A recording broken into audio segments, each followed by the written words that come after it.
Andhra Pradesh Congress party అధ్యక్షురాలైన Sharmila గారు ఆవిడ press meet చూసి రాష్ట్ర ప్రజలందరూ కూడా నివ్వెరపోయారు.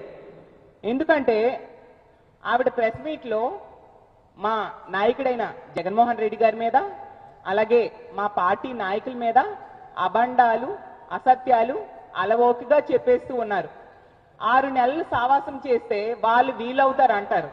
మరి ఈవిడ 2 ఏళ్లుగా తెలుగుదేశం పార్టీతో సావాసం చేస్తూ ఉన్నారు కాబట్టి వాళ్ళు చెప్పినట్టుగా అబద్ధాలని అలవోకగా ఈరోజు చెప్పేసిన పరిస్థితి మనం చూసాం. ఇన్ని రోజులుగా చూస్తూ ఉన్నాము.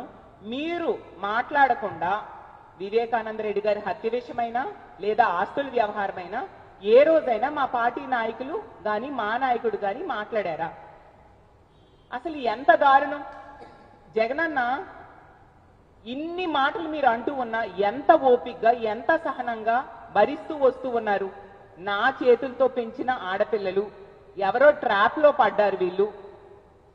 వీళ్ళు ఇన్ని మాటలు మాట్లాడుతూ ఉన్నారు. నా చెల్లెలు కదా క్షమించేద్దామన్నా అన్నట్టుగా జగనన్న ఒక్క మాట కూడా మాట్లాడని పరిస్థితి మనం చూస్తూ అన్న అనే పదానికే కలంకం అంటూ మనం మాట్లాడారు. ఎవరా మాటలు మాట్లాడారు? షర్మిలమ్మ మీరే కదా మాట్లాడారు. అసలు ఆ మాట అన్నాక ఈ రాష్ట్రంలో ఉన్న ఆడబిడ్డలందరూ ఎంతో బాధపడ్డారు. ఎందుకంటే ఈ రాష్ట్రంలో జగన్మోహన్ రెడ్డి గారిని తన సొంత అన్నలా కోట్లాది మంది ఆడబిడ్డలు భావిస్తూ ఉంటారు. ఎందుకంటే జగనన్న ముఖ్యమంత్రిగా ఉండేటప్పుడు ఆడబిడ్డలకి ఆర్థికంగా రాజకీయంగా సామాజికంగా ఉన్నత స్థానంలో కూర్చోబెట్టడానికి అంతగా తాపత్రయపడ్డారు, అంతగా ప్రయత్నించారు. కాబట్టి జగనన్నని తమ సొంత అన్నలా ఈ రాష్ట్రంలో ఉన్న ఆడబిడ్డలందరూ కూడా భావిస్తూ ఉంటారు. అన్న ముఖ్యమంత్రిగా ఉండేటప్పుడు రక్షణ విషయంలో కూడా ఎంతో ధైర్యంగా ఉండేవాళ్ళు ఈ రాష్ట్రంలో ఉన్న ఆడబిడ్డలు. అంతగా జగనన్నని అన్నగా భావించేట్టుగా మరే ఇతర నాయకుడిని కూడా ఈ రాష్ట్రంలో ఆడబిడ్డలు ఎవరు కూడా ఎక్కడ భావించిన పరిస్థితి.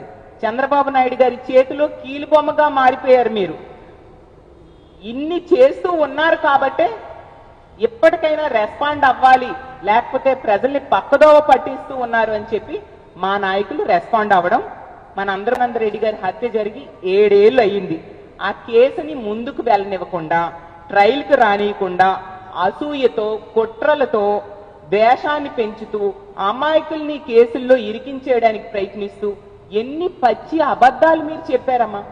కోర్టు సర్వోన్నత న్యాయస్థానం కూడా ఈ కేసులో దర్యాప్తు పూర్తయిపోయింది అని చెప్పిన తర్వాత, సునీత గారి పిటిషన్ అన్ని తిరస్కరించిన తర్వాత మళ్ళీ కడపలో ప్రెస్ మీట్ పెట్టి గంట సేపు అవాస్తవాలను అసత్యాలను పచ్చి అబద్ధాలను ఈ రాష్ట్ర ప్రజలకు చెప్పడానికి ప్రయత్నించిన విషయం ఈ రాష్ట్ర ప్రజలు ఎవరు కూడా మర్చిపోలేదు.